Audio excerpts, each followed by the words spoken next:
This is the Young Peter. Oh, what about original? Hello. All right. We are leaving work right now, and guess what? We are going to get the book that we have finished reading.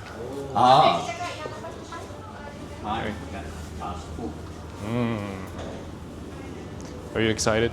Yes, very. I'm always excited for books. Okay.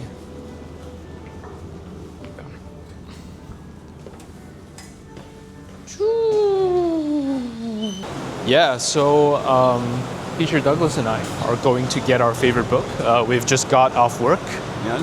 And as you can see, this is the American campus. Very nice. Viva la American campus. Viva la American campus. Whoa, so many. Anyways, yeah, we are going to get Project Hail Mary by Andy Weir, my favorite sci-fi writer. Ooh, yeah, beautiful day. The sun is bright. Wonderful Teacher day. Douglas here. Oh, and we are walking to KLCC now. Actually, Arakan is just a 5-minute walk away from KLCC's. I think that's the Australian embassy. Yep, right there. Yeah.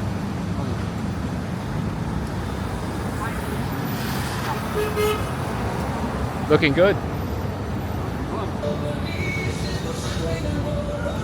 Fist my bump.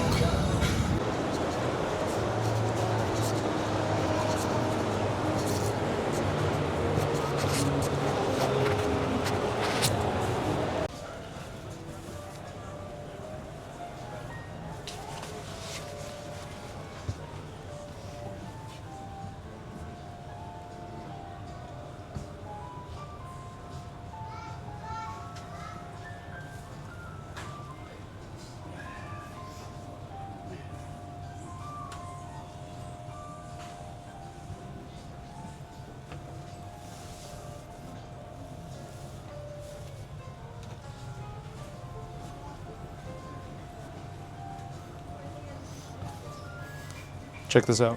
All the Dune. Oh yeah. Dune books, yeah. All the Dune books. Heretics.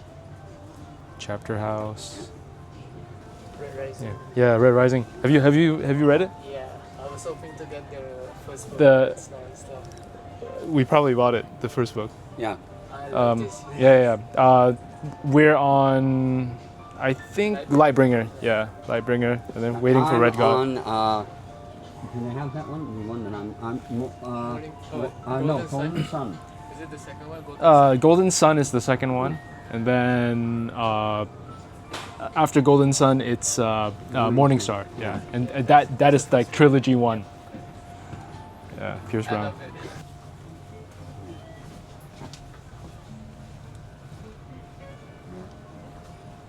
Aha, found it. Okay, there we are. Here we are. To do. Wow.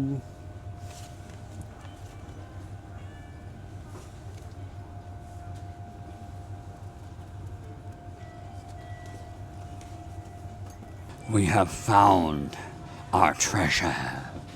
It is here. Fist my bump. Boom! Welcome to Arakan Book Club. This is Teacher MK, And Teacher Douglas. and today we are talking about Project Hail Mary. Woohoo! Look at this. A wonderful book. Very, very nice. Wonderful book indeed. And Teacher, a wonderful movie now. and a wonderful movie now. So, wow, I've read this book. I mean, it's been some time. So I've read this book earlier this year, Yes. January, and I made the decision to read the book because I knew that the movie was coming out this year. Yeah. So of course I've watched the movie as well. I think I watched it a month ago. in IMAX. That would have been wonderful. Yeah, it was wonderful. And wow, Ryan Gosling was so compelling.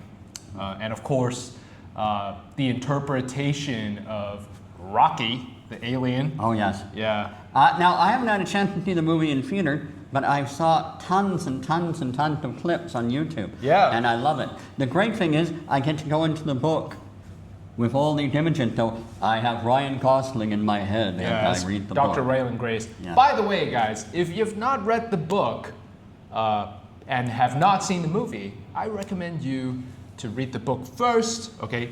By the way, guys, spoilers, okay? So this is a video that contains spoilers. Lots of them. But read the book and watch the movie, or vice versa. I think watching the movie gives you a good mental image of this entire sci-fi world that Andy Weir has built. It's an incredible one.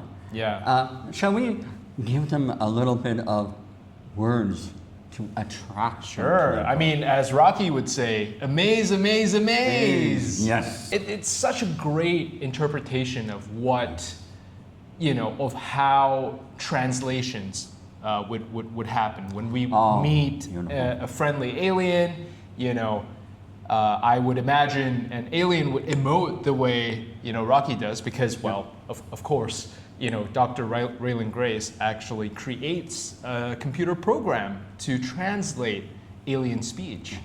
Yeah. And amazingly enough, this is a story about a teacher. That's probably why it resonates so well with it. Because it's about a person who tried to reach out and educate other people and communicate with them. That's literally the whole story with him. Yeah. He starts as a teacher, and he ends as a teacher, and he's a teacher throughout. And it's about him trying to communicate with another person who doesn't share any of the same way to communicate. And yet he manages to do it. That's incredible. Incredible indeed.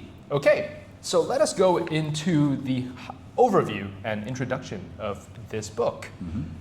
Set in the near future, Project Hail Mary unfolds across deep space and flashbacks to an Earth on the brink of a climate catastrophe, as a mysterious microorganism called astrophage begins consuming the sun's energy and threatening life on every planet in its path.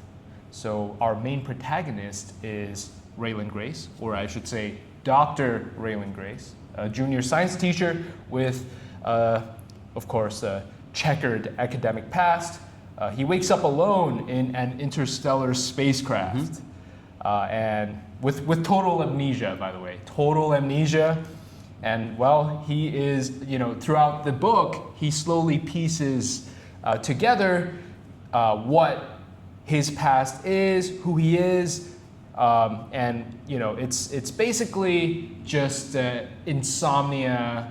It's basically a person who has went through insomnia through this entire journey. So he's actively remembering things, actively remembering things throughout the story. Ever wonder what it'd be like to meet someone from a totally different world? Ever wanted to save your world and be a hero? Well, how about doing both at once? For me, Project Hail Mary is a spellbinding piece of classic sci-fi literature, which will capture the senses and heart of hardcore sci-fi fans, as well as lovers of suspense and character-driven stories as well. The book, as well as the film, will warm your heart while also making it pound at the same time. A normal teacher finds himself awakening in a strange environment, must find out where he is, who he is, and at the same time, save the world, maybe even two worlds, with the help of a very curious and amazing new friend. Great. So what are the parts and quotes that you personally enjoyed? Question? Oh, I love that. Well, let me start with one. Self-ambulation detected, said the computer. What's your name? I'm Emperor Comatose. Kneel before me. Incorrect. Tough. This is really near the beginning of the book, and it captured me because I like the sarcastic nature of Grace.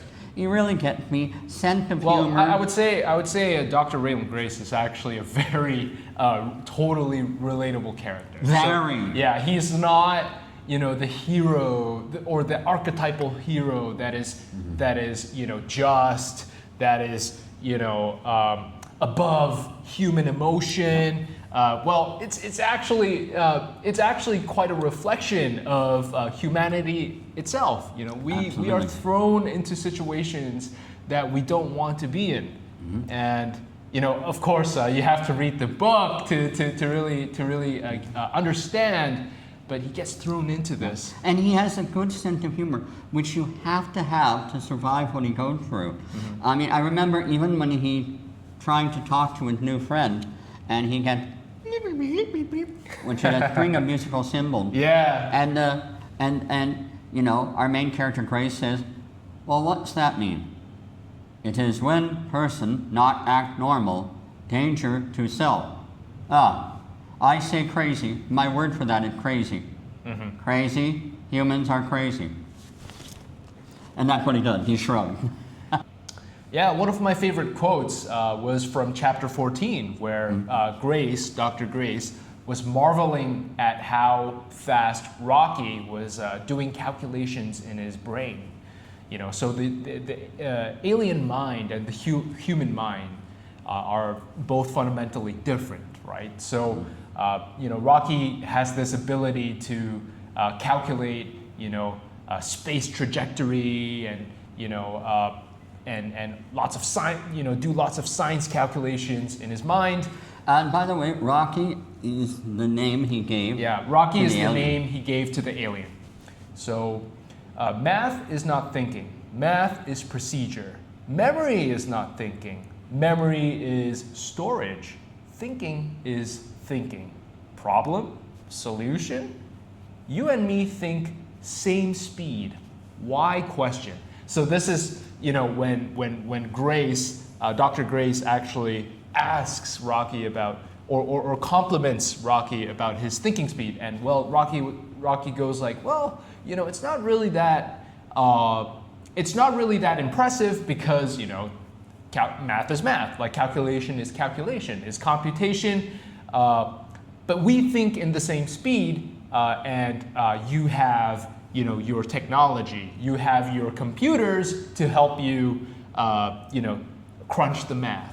Yeah, so that to me stood out, and it was quite interesting when I was reading it. Makes me think about the limitations of the human mind. Yeah.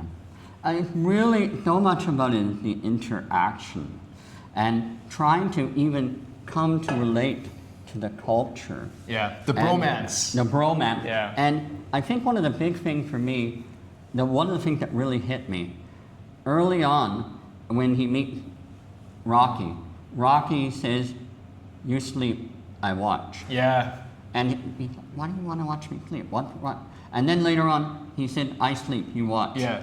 And it's like, why do you want to do Yeah, this? yeah. So Dr. Grace was really confused by that. Yeah. But we have no frame of reference for what this alien civilization's like. Yeah. You know, And so when they they- have their own culture. We have our own culture. And when they find out, Yeah. he finds out why, it's so important. Yeah. He's like, of course it would be. And it reminds me of one more quote that I have, if I may give it. Sure. Why does ship have name? Question. I shrug. Ships have names. What is name of your chair? Question. Doesn't have a name. Why does ship have name, but chair doesn't have name? Question. Yeah. Yeah. Good question. Yeah. I mean, totally just it's like a breath of fresh air to see to witness this interaction between Grace and a human and an alien. You know. And it's so pure, and that's what Yeah, I it's like. pure, It's a very yeah. pure friendship.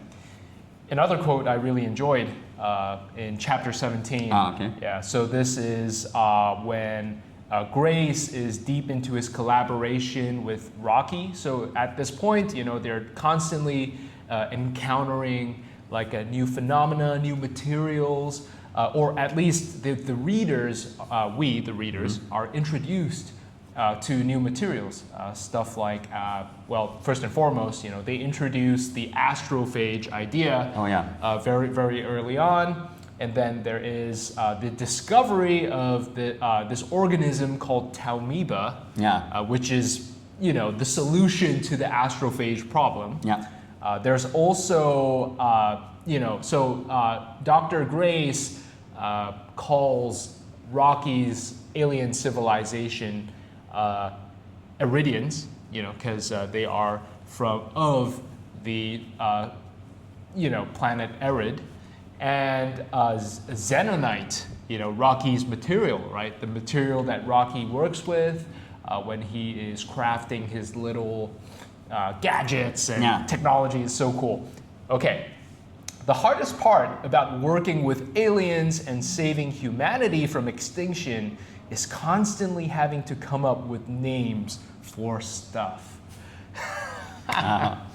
Yeah. Yeah. And, talking about these terms, another concept that I loved about it was humanity had forever tried to deal with a problem of nature by bringing in the prey, the predator, to take care of the prey. Oh, yeah. And then, but the thing is, and human beings have found it out many times, when you bring a predator in to deal with the prey, how are you going to control the predator? Yes. And that also becomes a focal part of the book. Yeah, exactly. Yeah, this is one thing that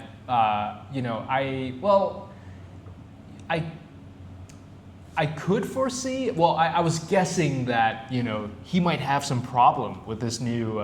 When I was reading this, by the way, I was thinking to myself, well, okay, he discovers something that can counter the astrophage. But of course, what are the consequences of that? Yes. And lo and behold, in the book, you just have to read the book to understand. The minute that happened, I knew, of course it did. There is another character that I really liked, and some people may hate this character, but actually I have a great deal of respect, and I can kind of tell that Grace respects this character even if he's really angry at her. Let me guess. Strat. Yeah. Strat is awesome. Strat is strong. Yep. She's bold. Yep. She's confident. And in the book, she does something that is not in the movie. Yes, and in the movie, she does something that is not in the book. Yes. So in the movie, there is this scene where they were relaxing in the bar. Yeah. Everybody was having a good time. And Strat actually goes, to the stage, picks up a microphone and starts singing. And, that scene, when you're in the movie, that scene was just total silence, Yeah, she was singing this song by Harry Styles, Sign of the Times. Yeah. And it was such a powerful scene, and I felt like it actually added to the story. And this scene did not exist in the book. Yep. Another quote I really enjoyed was from chapter 28. So this was when Grace and Rocky have, quote unquote, saved the star, right? Saved their star. So Rocky's looking at Grace, and Rocky says, "Hey, your face is leaking. I haven't seen that in a long ass time. Remind me. Does that mean you're happy or sad? Because it can mean either one, right?" So that to me was hilarious. I just thought, because Rocky, as the story, in the beginning of the story, Grace cries. Okay, Yeah. in one of the moments, in one of the tense moments, Dr. Grace actually cries, and Rocky says. Or Rocky asks him, why are you leaking? Why is your face leaking H2O? And Grace basically says, well, humans cry, and they cry when they're sad, but sometimes they cry when they're happy. And of course, towards chapter 28, Grace is crying because, he's they've managed to save their stars, you know, And their homes. I mean, and their homes, yeah. And I think another thing I love about Rocky is how he develops the skill of sarcasm. Yeah. Oh, that's amazing. That showed Yeah. he really conquered the English language Yeah. when he gets to be sarcastic and when he starts scolding Grace. And Grace is going, yeah, okay. Yeah, sure. Well, it's truly a wonderful bromance. Yeah. Let me end with this quote from the final chapter. Sure. So in the final chapter, Grace goes back into teaching, right? Yeah. So Dr. Grace goes back into teaching, and he asks his students, "Who here can tell me the speed of light?" 12 kids raise their claws. Oh, yes. For me, that's what really made it beautiful. Yeah. Because, as I said at the beginning, you start off as a teacher. Yeah. He actually was a teacher trying to communicate with another person, and he ends up as a teacher. It showed where his heart truly is. Once Yeah. a teacher, always a teacher. Beautiful. Beautiful. It is gorgeous. And that moment, when I read that last one, I just put my book down for a moment and I let it sink in. It's really gorgeous. Yeah. Wonderful. Okay, so now let us talk about some of the ideas and concepts that we enjoyed from the book. Yeah, there's so many. Well, to start, I think as with all sci-fi novels, I really enjoyed science as heroism. So the fact that science can be used as sort of like a superpower. Knowledge can be used as a superpower to solve problems, to make, to push the story forward. That to me really stood out. The depiction of, scientific gadgets and technology. I think I was watching a YouTube video with, Andy Weir and Neil deGrasse Tyson. Yes, that yeah, one. they were basically discussing, they were discussing the science behind the film and whether or not it was feasible in real life. Did you see that? Yeah, video? I saw it somewhere. Yeah. Definitely. I put it on actually when I was starting the book, and it was amazing to watch. Yeah, really insightful. And Andy Weir tries to stay really close to the, really close to the limitations of or the constraints of physics. So yeah, that to me was really enjoyable. A very enjoyable concept. Yeah. For me, what I really found interesting, there was this underlying concept that he could have gone back to his people and been a hero, but instead he chose a culture completely alien to his own. He found a family far away and left his original family. So that is the friendship across impossible differences, right? It's he ends up going with his best friend into a totally alien civilization. And it's just such a, it's such a great, it's such a great and wholesome feeling to read about that toward the end. Yeah, definitely. Yeah. And it's about having to get things done against all odds and just saying, it's impossible, we can't do it, but we're going to keep trying anyway. Exactly. Yeah.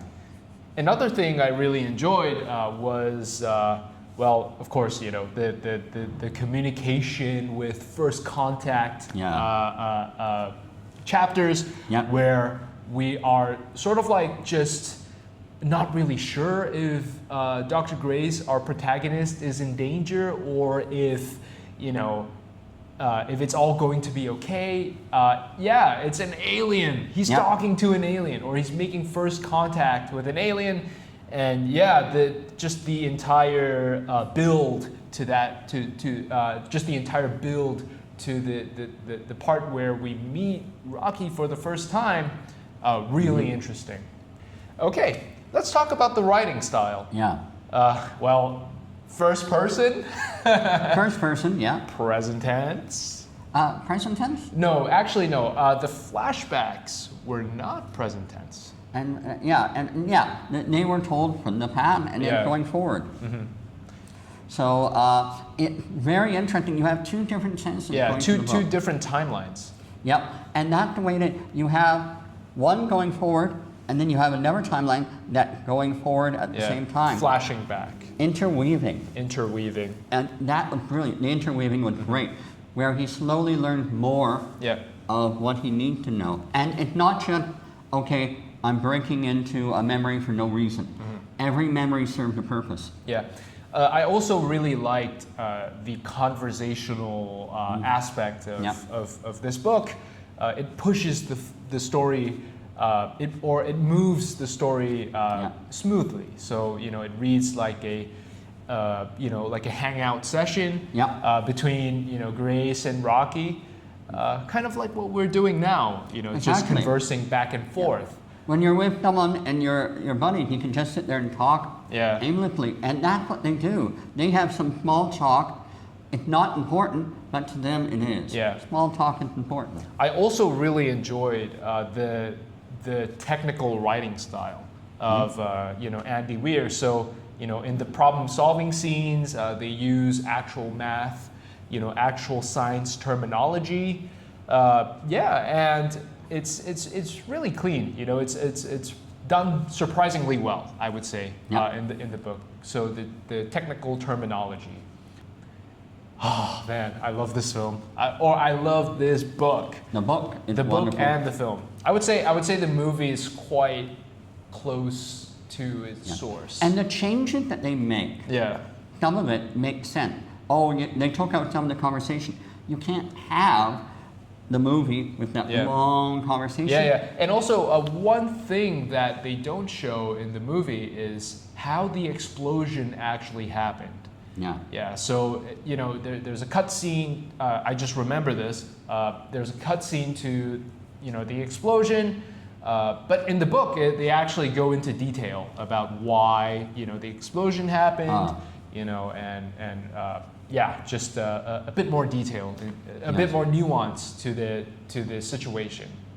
There is some foreshadowing. Like, for example, something's going to happen because he's the one on the ship. Yeah. So here he is. He's training all these people to get ready to go up the ship. I'm not going. And you're saying, yeah, but we know you end up on there, so what's going to happen? Yeah. All right, now let us do the Erican Book Club score. Story, plot, originality, and stakes. What do you think, Teacher Douglas? Okay, now if we're talking about the story, I mean, to me, I rarely give 10 for anything. But story was really, really good. I liked it. It had me. For most of the whole segment, I kept going forward, and the chapters aren't, here's one thing that happened, then we go to another chapter. So you're constantly wanting to read ahead and see what happens next. It's just life going on. And so you're not sure where you can really stop, and you don't want to. So I would give it a 9. Wow, I give it a 10. So the story is amazing. I can't blame you for that. A 10? The story, just the originality of the entire story. It kind of, of course, like if you've read The Martian, it's an incredibly original story. So this is what I expect from Andy Weir himself. And The Martian, I never read the book, but I saw the movie and I loved it. Yeah. All right, flow, pacing, structure, and readability. Okay. Flow, I mean, overall, the flow is what the flow that he wanted to set with, which was staggered. Yeah. And in a sense, I like it. It's good, but some people might find it jarring. Yeah. So you have to accept that some people might find it jarring. And that's why the people who made the film worked on it the way they did, because the book in itself can be a bit... Yeah, I would say that the flashbacks, going back to Dr. Grace's past, I would say that sort of disrupted my flow a bit in following the main timeline. Yeah. And but it's not too jarring, I would say. So yeah, I think the flow was as well done as it could be.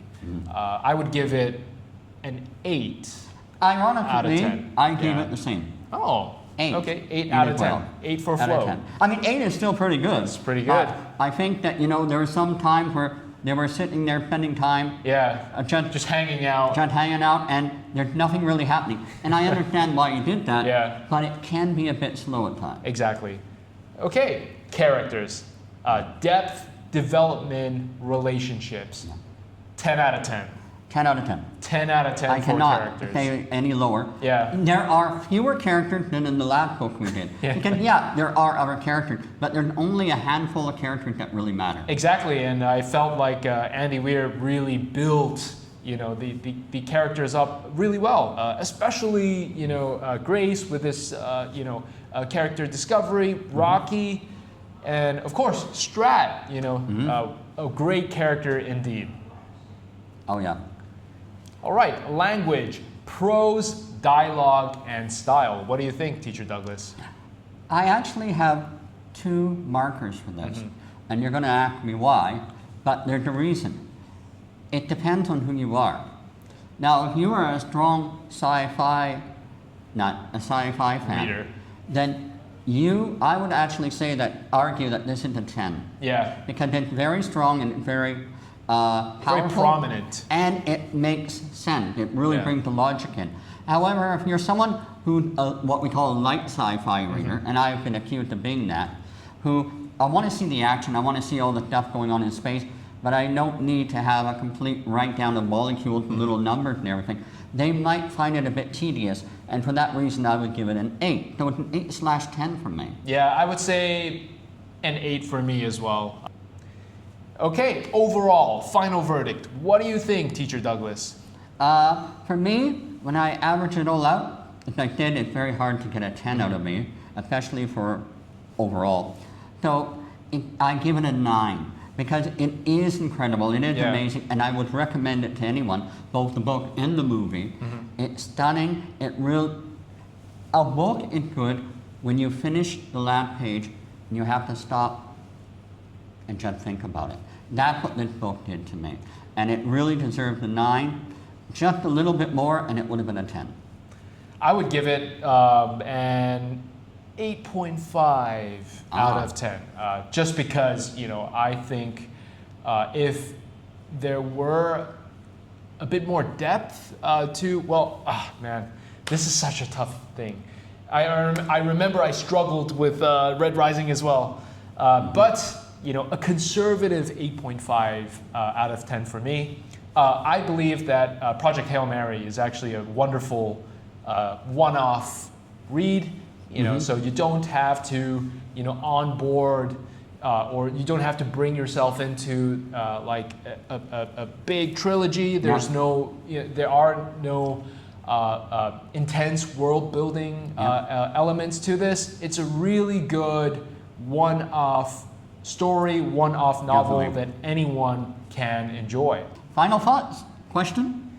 If Project Hail Mary sounds like your kind of ride, drop a comment, grab a copy, and come back next time for, you tell us, what book would you like us to read? See you next time on the Erican Book Club. Amaze, amaze, amaze!